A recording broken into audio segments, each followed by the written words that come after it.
ሳውቀው 1 አመት ምናምን ሆኖኛል እና 1 አመት ሙሉ ማለት የማይቀየር ባህሪው አንድ የሆነ ሰው አይቻለው እና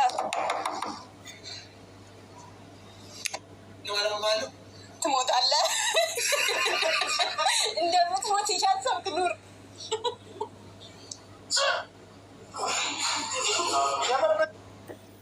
السلام عليكم ورحمة الله وبركاته. الشما حركفوني أكم جرتن نجا قبدني إندي ناتو سلام ناتو آمان ناتو إنديت قوياتو ألن ألن ألن مسجانا لله الحمد لله.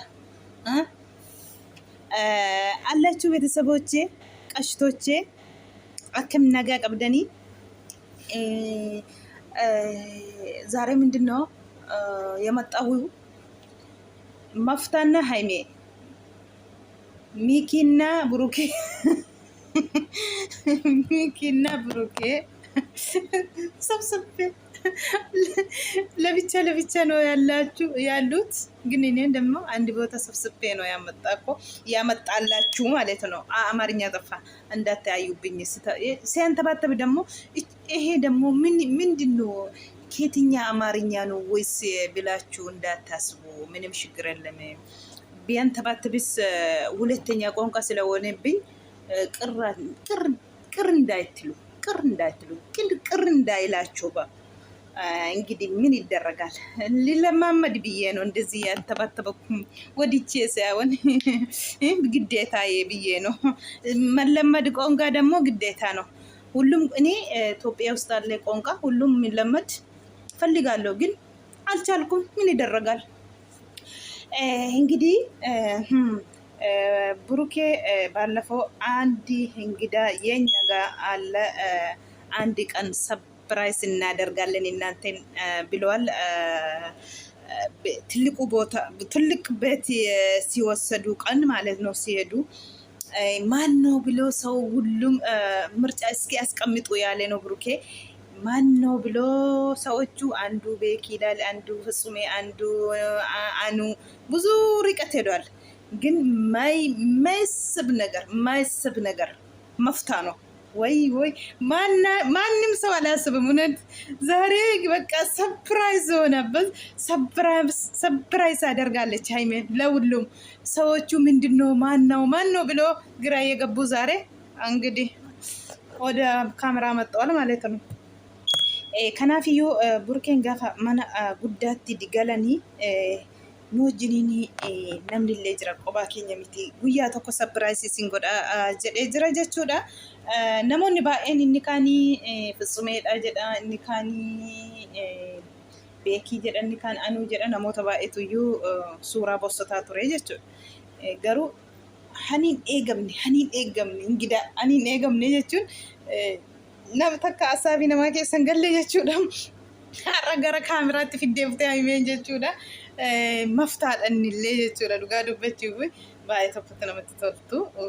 Waaw maftaan egaa akka jedhe egaa ቡርኬኒ መከታይ የኛ መከታ ወንድም የኛ ጋለ ያለ ነው። በዛን ቀኑም እንደዚህ ያለ ነው። ኤጋ ማል ኤኞ ጀተኒ መፍታዳ ይቹዳ dhugaa dubbachuun maftaadha. Maftaan egaa isaan baay'ee duuba isaanii illee fuuldura isaaniitti illee yoo waan lola cinqiisa gizee duraa sanallee hantakka abdiin kutiin akka isaan bakka tokkotti deebane bakka duraatti kan godhe tokkoffaa maftaadha.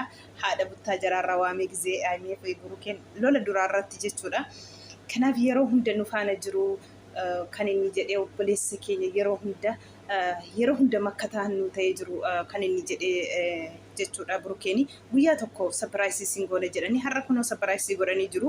Namni baay'een bakka baay'ee ga'ee garuu takka yaadamne jechuudha. Akka kanaani haimee sapiraayisii nu gooteetti har'a jechuudha.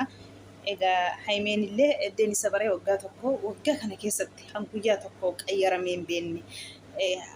Anitaa tokko guyyaa tokko hin qayyaramne kan isheen jettu jechuudha. Gaarabbii baay'ee tokko namatti toltu. Egaa achi keessatti waan addaa waan barumsaa waan hundaa kompiitaraan waan baay'ee hojjetaa jira maftaanii. Gobus obboleessa keenya jajjabaadhu maftaa rabbi si haa gargaaru siin jedha. jireenyi yoo taaggalan malee hin jirtu. Jabaadhu biyya Arabaa keessas taaggalte atis haati keessa inshaallah guyyaan hin dhufti guyyaatti gammachuun hin dhufti naannotee guyyaa tokko. Jabaadhu siin jenna. Asumaan illee ispoortiin illee waa haimeen ispoortii ispoortii ajaa'ibaati kan isheen hojjette jechuudha. Maftaa waan dhabeen qabu gamana keessa achillee diishii guddaan kompiitara guddaan illee hin jira jechuudha. Asumaan illee ispoortiin hin jira waan hunda jira jechuudha isa bira. Waaw hin machaachuu baay'ee tokko namatti tola. Asumaan boskii maftaa haimeen galanii jiru. Namatti toltu jajjabaadha siniin jenna. Akka kanaan har'a ለብቻ ዛሬ ለብቻ አንድ ቤት ሳይሆን ለብቻ መጥቷል። ሀይሜ መፍታ ቤት ነው የመጣችው። ብሩኬ ደግሞ ሚኪ ቤት ነው የመጣው ዛሬ። ይመቻችሁ ዱጋ ዱበቹፍ ሚኪ አንኒ ጀዴ ገለተ ብሩኬፍ አንኒ ሂሜ ጀቹዳ ደረጃ ጋሪ ረገዬ obboleessa koo ani duuba koorraa akkan bakka gaarii ga'u akkan nama ta'u kan na godhe maalii hordiingii jettanii tokko hordiingii moo maalii jedhanii gaashillimaa ta'e kaleessaa moo hin gaddaati kaleessa natti fakkaata. Waggaa kana achirratti argamee ani immoo kaniin obboleessa koo na bira dhaabbatee akkan Finfinneetti dhufullee kan na godhe isadha.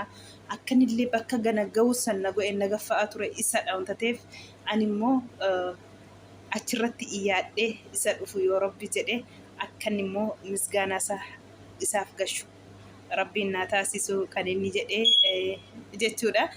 Dhuguma maaliif Burukeef Haimeen bakka deemanitti guddina namaaf akka namni bakka ga'u akka namni mul'atu ijoolleen akka karaa irratti nafne gochaa jiru jechuudha. Ufii bananii fi ufii fooloo godhaa jajjabeessaa akkasiin abdii keessaniin akkuma nuun bakkaan nu geessisaa jirtan ijoolleellee warra goddanyoota kanallee ijoollee warra bira geenyullee akka nu saalfachiisne akkasuma bakkaan nu gahaa jedhu bakka dhaqanitti dhugaa dubbachuu fi ijoollee baay'ee lafaa kaasaa jiru bakka deemanitti jechuudha.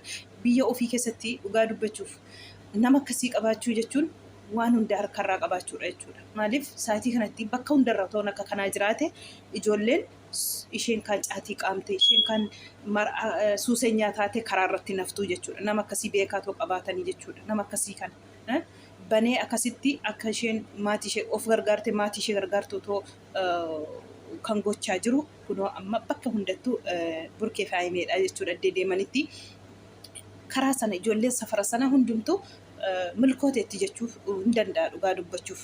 Ijoollee baay'ee lafaa kaasan dhugaa rabbi. Akka kana miikiin illee wallaahi yeroo hunda akkan darajaa kanarra dhaabadhee bakka yaadee kana kan ammallee ga'ee jira. Isa dhufutti kanaa olitti ga'ee akkan immoo lifaatii Burukee hin balleessine rabbiin naa taasisu qaalii galeera kan midirakii kaleessaa irratti kan inni jechaa jiru jechuudha. Dhugaa rabbii wallaahi baay'ee tokko natti tole. Maaliif namni rakkataa bira dhaabate namni immoo ijoollee rakkattee karaa irratti haftee walafaa kaasu kanarra maal barbaaddu sin kanarra nama gammachiisu jira kanarra nama gammachiisu jiru. Wallaahi rakkataa karaarraa kaasu ijoollee karaa irratti haftee karaarraa kaasu jechuun akka ofii keessanii kaatanii akka ofii keessan guddattaniitti ilaala. Dhugaa rabbii baay'ee tokko natti tolee jechuudha. Wajjin Haimeef Burukee bakka deemanitti kanuma malkaaminnatii jechuun waan gaarii hojjechuu jechuun kanumadha jechuudha. Boruuf guddina isaanii bichaa miti. Ani yeroo baay'een dubbadha dhugaa dubbachuuf guddina isaanii bichaa miti. Akka namni bakka ga'u akka namni bakkaan guddatee ga'u barbaadu garaa keessaa waa tokko hin qaban garaan isaanii jechuudha. Ufii akka mul'atan namni illee akkasuma akka mul'atu barbaadu jechuudha.